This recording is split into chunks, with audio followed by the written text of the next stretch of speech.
Welcome to Neural Now, your daily dose of AI that actually matters. New tools, breaking news, and everything you need to stay ahead. Let's get into it. What if I told you that the biggest bottleneck in AI isn't compute power, algorithms, or data? It's land and electricity. Tech giants are now looking 300,000 kilometers into space for the answer. Last month, an NVIDIA-backed startup trained the first AI model ever, from orbit. Google just announced Project Suncatcher. Elon Musk confirmed SpaceX is building orbital data centers. Even Jeff Bezos is predicting gigawatt compute clusters in space. This isn't science fiction anymore.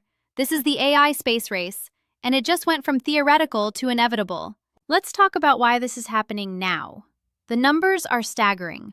Goldman Sachs projects data center power demand will surge 175% by 2030. That's like adding another top 10 power-consuming country to the planet. Right now, data centers use about 3% of US electricity. By 2030, 8%. And here's the kicker. A single ChatGPT query uses 10 times the energy of a Google search. We're not just growing, we're accelerating. The International Energy Agency projects data center electricity consumption will more than double by 2030, from 460 terawatt-hours to over 1,000. That's faster than any other sector. And it's not distributed evenly. The US and China account for nearly 80% of this growth. But here's the problem nobody's talking about. It's not just about generating more power. Local officials are rejecting new server farms. Power grids are strained to the limit. Permitting fights drag on for years. Microsoft, Google, Amazon, they're all hitting the same wall.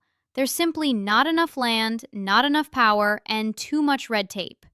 So, what do you do when you run out of room on Earth? Enter StarCloud. The Seattle-based startup just made history. On November 2nd, 2025, they launched StarCloud 1 from a SpaceX rocket.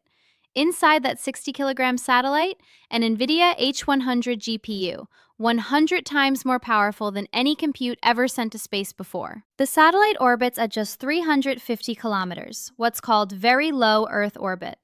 That H100 has 80 gigabytes of RAM. And StarCloud didn't just send it up there to float around.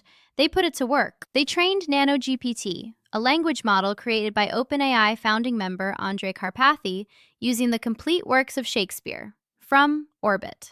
The result? A model that speaks in Shakespearean English.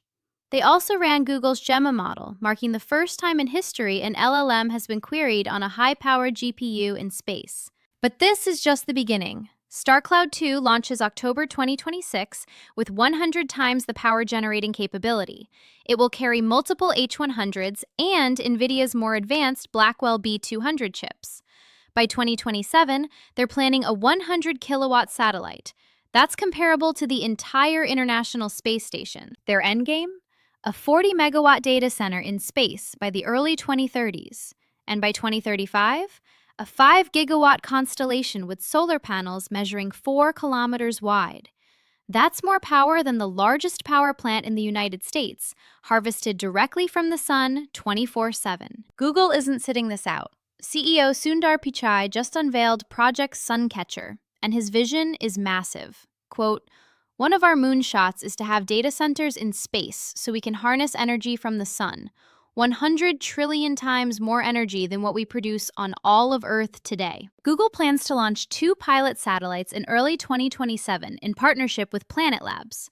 These will carry Google's TPU chips, the same ones powering Gemini, modified to survive radiation and temperature extremes. The satellites will communicate via lasers, forming a constellation. Here's the interesting part.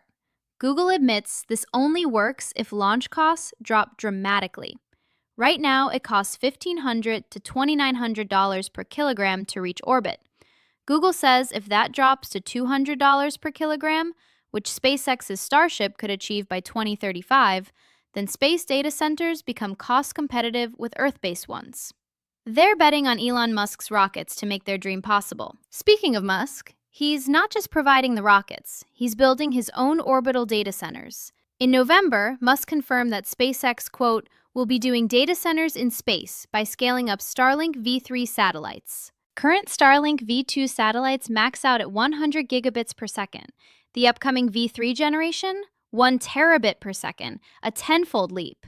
And there's reportedly a project called Heart of the Galaxy that would integrate SpaceX, Tesla, and xAI into unified deep space infrastructure. Musk's argument is compelling. As computing clusters scale further, the combined demands on electricity and cooling will outpace what Earth-based infrastructure can handle. In space, sunlight is continuous, no batteries needed, and cooling happens naturally through radiative heat dissipation in the vacuum. He's even hinted at a SpaceX IPO in 2026 to fund orbital data centers, targeting a $1.5 trillion valuation. And then there's Jeff Bezos. At a recent tech conference, he predicted, quote, "There will be gigawatt data centers in space in 10 plus years." Blue Origin isn't just building rockets, they're positioning for orbital compute. When the three richest people in tech, Musk, Bezos, and Google's leadership, all converge on the same vision within months of each other, that's not coincidence. That's a signal. The race is on. But some companies are thinking even bigger. Lone Star Data Holdings just signed a $120 million deal with Sidus Space to build data centers at Lagrange Point L1. That's 300,000 kilometers from Earth, roughly 60,000 kilometers from the Moon. Why Lagrange points? They're gravitationally stable. Objects stay in position without constant fuel burns. The James Webb Telescope already operates from one. And Lone Star's angle? Security. Put your data so far from Earth that hackers can't physically reach it. Their first 15-petabyte satellite launches in 2027. Now, not everyone's convinced. Professor Quentin Parker from the University of Hong Kong says the economics, quote, "don't really stand up to scrutiny." And he raises valid points. Thermal management in vacuum is brutal. NASA studies show radiators can account for 40% of total power system mass at high power levels.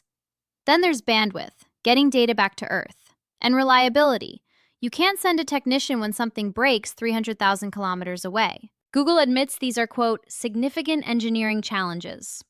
But here's what the skeptics might be missing. That thermal problem? There's a $4.4 billion startup that already has the answer. It's called Light Matter, and they're not building for space, but they might accidentally solve space computing anyway. Light Matter builds optical chips that move data using light instead of electricity. Light generates almost zero heat. Their Passage M1000 launched in March 2025, 114 terabits per second of optical bandwidth, and they just raised $400 million at a $4.4 billion valuation. But here's the real validation. In December, semiconductor giant Marvell announced they're acquiring Celestial AI, another optical interconnect company, for $3.25 billion, potentially up to $5.5 billion. When a major chipmaker bets that much on photonics, it's not a science experiment anymore. It's the future. Celestial's photonic fabric uses light to transfer data between AI chips faster and more efficiently than copper wires.